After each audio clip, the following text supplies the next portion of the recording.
Dear students, in the previous classes, we understood some of the fundamentals and nomenclature of coordination compound. Now I am going to discuss another important concept of coordination chemistry 1 of BSc 5th semester paper 1, that is effective atomic number, that is EAN. We call it as EAN. Before, in the previous class, we understood one theory which is related to formation of coordination compound, that is Vernier's theory. So, in that theory, Vernier's fails to explain electronic interpretation of coordination bond formation. That means you know very well, to form any chemical bond, there electron exchange is needed, either electron transfer or electron exchange, formation of cations, anion, whatever. But when there is a formation of chemical bond, there must be electron exchange is needed.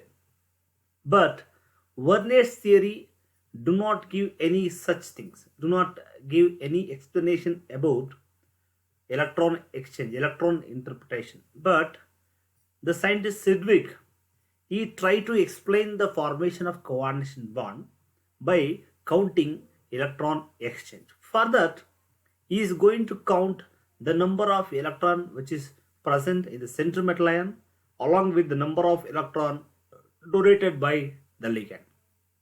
And along with that, this EAN rule or these EAN concepts also give the clarity regarding, for example, we know central metal ion. Central metal ion is going to accept a pair of electron from the ligand.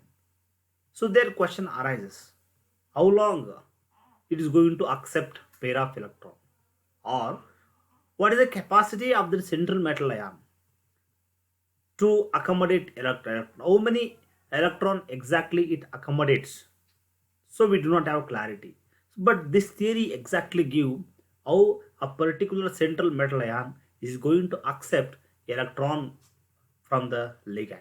So these are the clarity we are going to get from this theory. So according to this theory,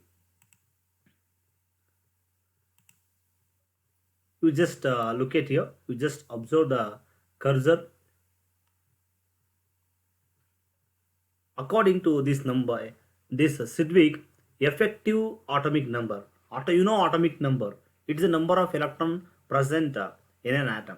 So here he used the word effective atomic number. Why he used the word effective atomic number? Because you just observe here, effective atomic number is nothing but it is the total number of electrons of central metal ion and electron donated by the ligand, total number of electron donated by the ligand. So this number is called as effective atomic number. So this effective atomic number can be calculated by using the formula. So EAN is equal to Z minus X plus Y.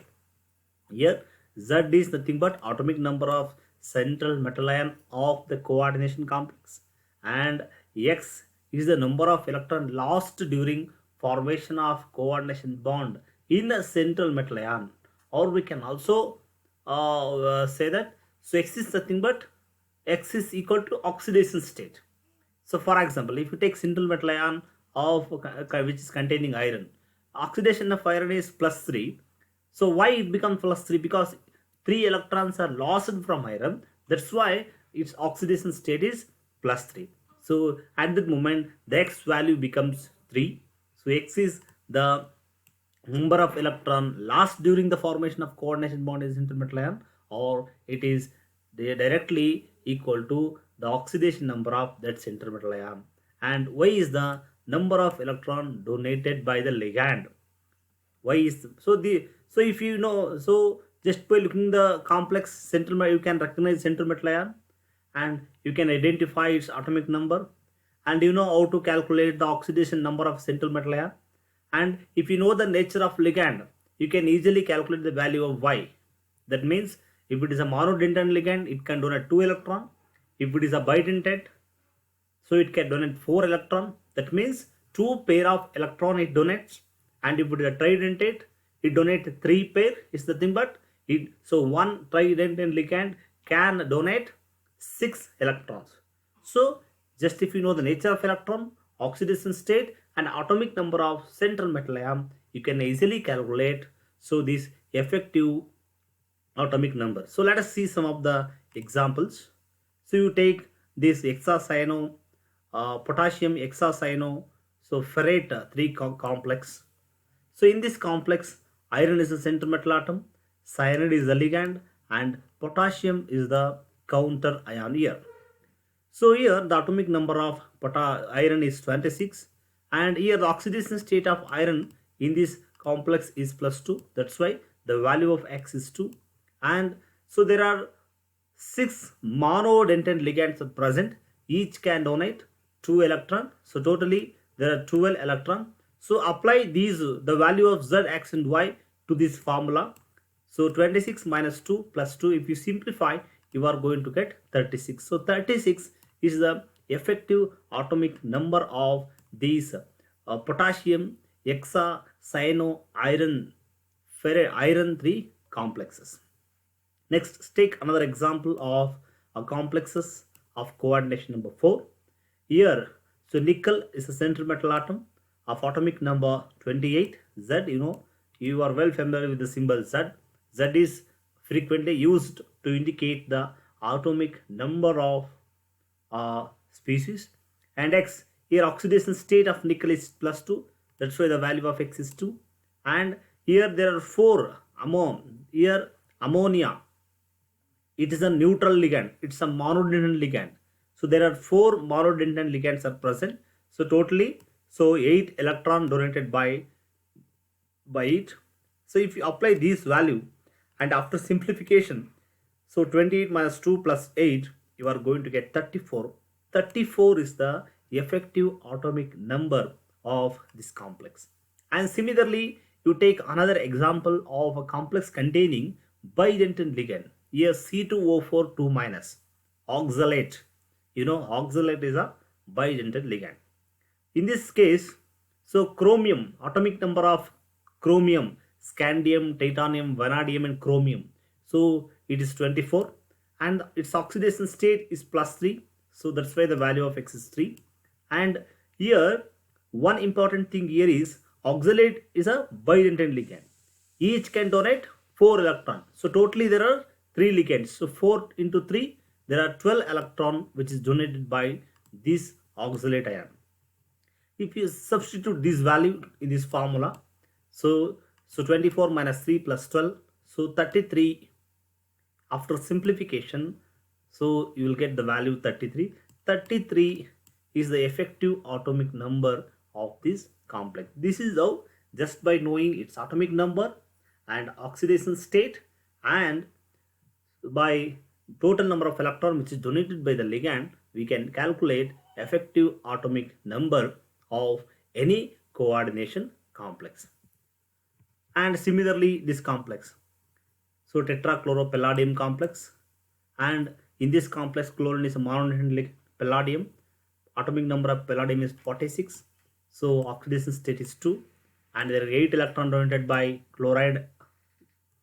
So if you apply these values, so you will get the value 52 is the effective atomic number of this tetrachloropalladium complex. And consider this manganese complex. So here it containing 2 bidentate ligand and so 1 monodentate ligand. So this is NO2. There are 2 monodentate and 2 bidentate ligands are present. Atomic number is 25 and its oxidation state is +2. You know how to calculate it. And Y, the value of Y is nothing but the total number of electron which is donated by the ligand. So here EN, ethane 1,2-diamine, it is a bidentate ligand. Each ligand can donate 4. Totally here there are 2 ligands. So 8 electrons donated by, so the ethane 1,2-diamine and their monodentate ligand. So from this it donates 4 electron, 4 plus 8, 12. So substitute this value. So the EAN is 35. And similarly, this complex, it contains one chlorine and one water and two ethane, one to diamine. So here from the ethane, one to diamine, it can, so there are two bidentate ligands are present. So 8 electron from this ligand and 2 electron from water and 2 electron from chlorine. So totally, so 12 electrons donated by the ligand. And so chromium of atomic number 24 and its oxidation state is +3. If you apply this value, you are going to get 33 is the effective atomic number of this complex. Now let us see EAN rule, effective atomic number rule. This rule is suggested by the chemist Sedgwick. According to this rule, as I told in the beginning, this concept clearly explains, so what is the maximum number of electron can accommodated by a central metal ion. So according to this EAN rule, a central metal ion or an atom is going to accept electron, so until the effective atomic number of that central metal ion equalizes itself with the atomic number of nearest noble gases. That means, so let us take this example of the complex FeCN6 complex. So in the previous slide we calculate its effective atomic number. So here the total number of electrons including electrons of central metal ion and ligand is 36. We calculated it. So maximum it can accommodate only 36. Why? Because so potassium, if you look at the periodic table, in the fourth period, the last element is this one, krypton. Okay, according to rule, what the rule says here, the central metal ion going to accept the electron until the effective atomic number equal to its atomic number of nearest noble gas. The nearest noble gases for this iron is krypton. So 36. So you know these 36, that is these electronic configuration of noble gases are highly stable.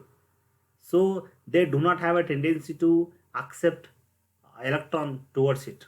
So once this saturation point is reached, so further they do not accept electron, they do not form coordination bond. So we can understand the saturation level of acceptance of electrons by the central metal ion. That means this complex accept only 12 electron, because if we accept more, what happens? Because it against the rule, so the electrons are more than that of the nearest noble gases.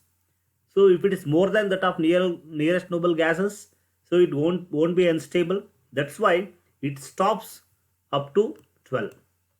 So you look at these examples. In all the cases, we can see that. So for example, you take another example, palladium and platinum. The palladium accept electron only up to 54. The nearest noble gas is xenon. So only up to xenon. And next one is platinum, we can take. So it can accept electron up to the EAN becomes 86. 86 is the atomic number of radon. So it is stable. So we know that the ultimate aim of chemical bonding is to attain stability.